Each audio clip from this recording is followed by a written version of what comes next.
force de l'homme.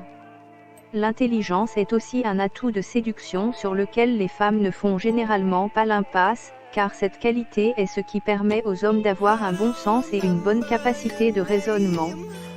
Toutefois, cela ne veut pas pour autant dire que vous ne devriez négliger votre look lorsque vous voulez séduire une femme. Pour aborder une belle femme, vous devriez avoir une apparence bien soignée. Portez la bonne tenue en fonction de la circonstance. Par exemple, inutile d'être tiré à 4 épingles si vous êtes invité à une soirée d'anniversaire d'un pote. Vous pouvez paraître ringard aux yeux des femmes de la soirée même si vous pensez que vous avez tous les atouts pour séduire celle qui vous plaît. En vous voyant habillé de la sorte, elle vous fuira dès que vous vous approcherez d'elle. Il est également important pour nous autres les hommes de soigner notre coiffure. Évitez de débarquer à une soirée dans l'intention de séduire une fille avec les cheveux gras ou collants au cuir chevelu ou coiffés dans tous les sens. Je voudrais aussi m'adresser aux femmes. Pour séduire un homme, évitez d'en faire trop.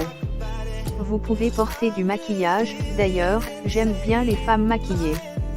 Toutefois, n'en mettez pas trop au risque de ressembler à un clown et de faire fuir les hommes. Nous autres les hommes, nous aimons aussi les femmes sexy. Cependant, nul besoin de porter des décolletés plongeants alors que vous avez des poitrines généreuses. Vous risquez de tomber dans le vulgaire. Évitez également les robes ou les jupes trop courtes. Autrement dit, restez sexy et élégante mais belle marseillaise. Pour terminer, je dirais alors qu'il faut miser à la fois sur vos qualités personnelles, mais aussi sur votre apparence physique pour réussir une drague Marseille. La technique numéro 1 des hommes marseillais catholiques pour draguer. Comment déstabiliser à Marseille un homme pervers narcissique? On ne va pas se mentir, dans mon métier qui est coach en relation, j'entends très souvent, trop souvent des récits de femmes et d'hommes qui ne savent pas gérer une relation toxique. Au cœur du problème, il y a souvent une ou un pervers narcissique. Mais il faut savoir qu'un pervers narcissique peut être un conjoint certes, mais aussi un parent, un frère, une sœur, un patron, un collègue, cela peut être n'importe qui de votre entourage. Et forcément, si vous avez ce type d'individu dans votre entourage, vous allez souffrir d'une manière ou d'une autre. Il faut savoir que la plupart des personnes qui souffrent à cause de cette personne toxique ne savent même pas quelle souffrance elles endurent. Comment déstabiliser à Marseille un homme pervers narcissique? Aujourd'hui, on compte à peu près 10% de personnes considérées comme perverses narcissiques. Ce chiffre n'est pas énorme mais les victimes, elles, sont beaucoup plus nombreuses. Le seul moyen de s'en sortir est de les détruire et de faire en sorte qu'elles ne nous fassent plus de mal. Petit spoiler, cet article risque d'être beaucoup moins drôle que certains mais le sujet est vraiment grave et il faut le traiter. Identifiez votre relation. Avant de parler plus en profondeur des pervers narcissiques, je tiens à signaler un point qui me semble plus qu'important. Le terme « pervers narcissique », aussi écrit « PN » sur certains sites, est devenu un mot tendance. Il est utilisé par beaucoup pour expliquer l'échec du couple. Si on écoute tous les témoignages qui prétendent avoir subi les sévices d'un pervers narcissique, nous serions très loin d'obtenir un pourcentage de 10% de personnes concernées. Je ne dis pas que les pervers narcissiques n'existent pas ni que les victimes d'abus dans le couple mentent. Je dis simplement qu'en dehors des pervers narcissiques, il existe d'autres profils toxiques qui restent très dévastateurs.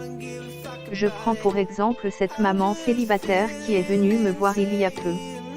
Comment déstabiliser à Marseille un homme pervers narcissique? Elle vit seule avec ses 2 enfants et souffre énormément de sa séparation. Après avoir parlé avec elle, je me suis aperçue qu'elle venait tout juste de sortir d'une relation extrêmement toxique qui l'a laissée marquer psychologiquement de manière très sévère. Mais elle était avec un homme dont le profil était celui-ci, de la victime.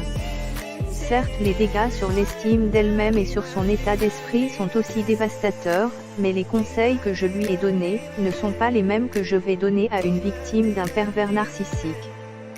De même, l'échec d'un couple ne signifie pas forcément que le couple était toxique, vous pouvez tout simplement ne plus vous entendre et avoir une rupture difficile. Voilà pourquoi avant il faut se méfier des termes trop tendance et qu'il est important d'analyser votre couple avant tout. Qu'est-ce qu'un pervers narcissique? Plongeons-nous donc dans le cœur du problème. Avant de vouloir détruire un profil de pervers narcissique, il faut savoir le repérer. Qu'est-ce qu'un profil de pervers narcissique? Quelles sont les répercussions des agissements d'un profil narcissique sur une personne? Voici ce qu'il faut savoir.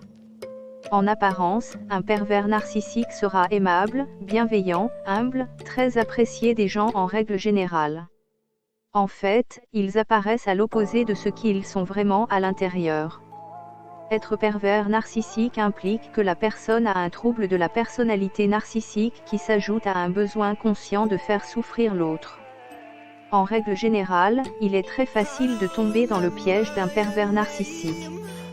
Car il s'agit de personnes chaleureuses, solaires, aimables, intelligentes, cultivées, à l'écoute des autres et souvent avec un immense cercle relationnel. Ils sont aussi de très fins psychologues qui savent utiliser les faiblesses de leurs victimes. Le pervers narcissique voit en sa proie un moyen de briller, de servir ses intérêts. Ils sont totalement dépourvus d'empathie et sont concentrés sur leur propre plaisir et bien-être. Comment déstabiliser à Marseille un homme pervers narcissique?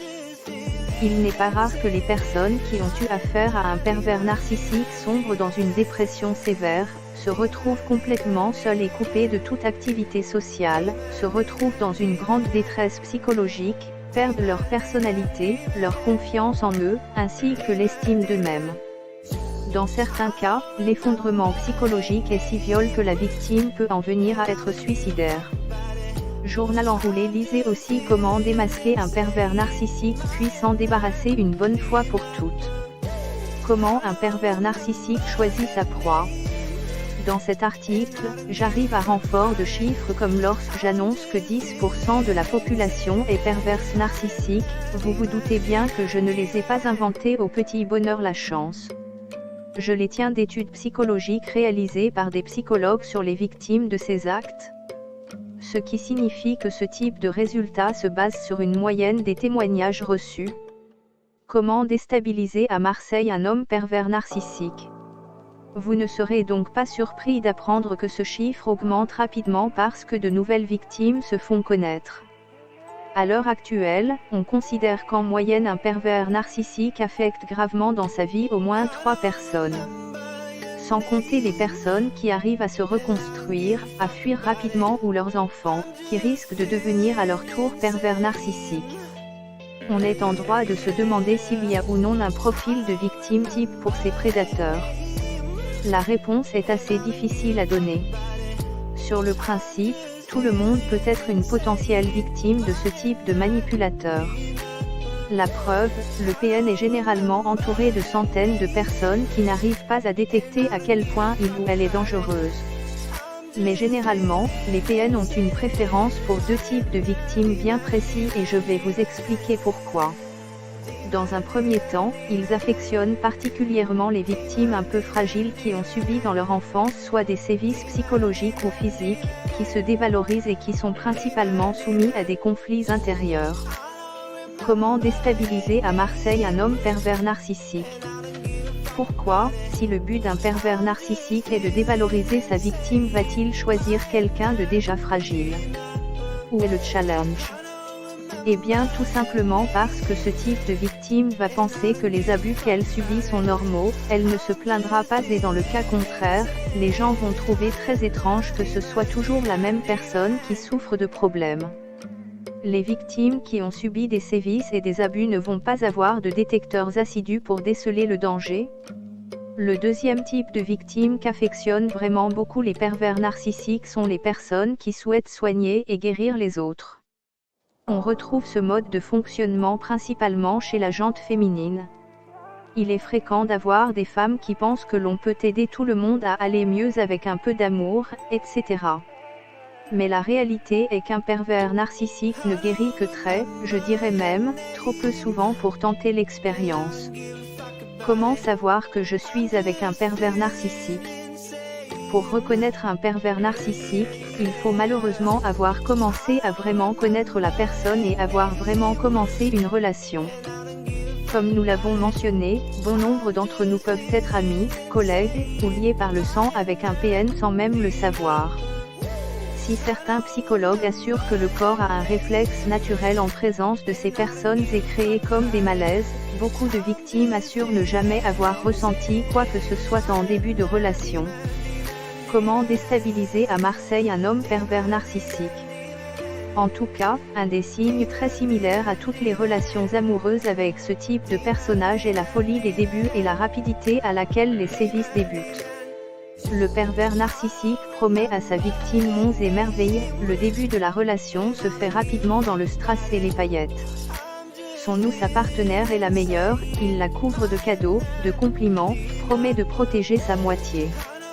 Bref, il s'agit d'un début de relation comme on en rêve tout.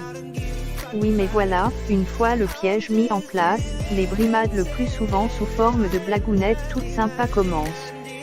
Le conjoint ou la conjointe devient l'objet de dénigrement de ce prédateur, que ce soit en public comme à la maison.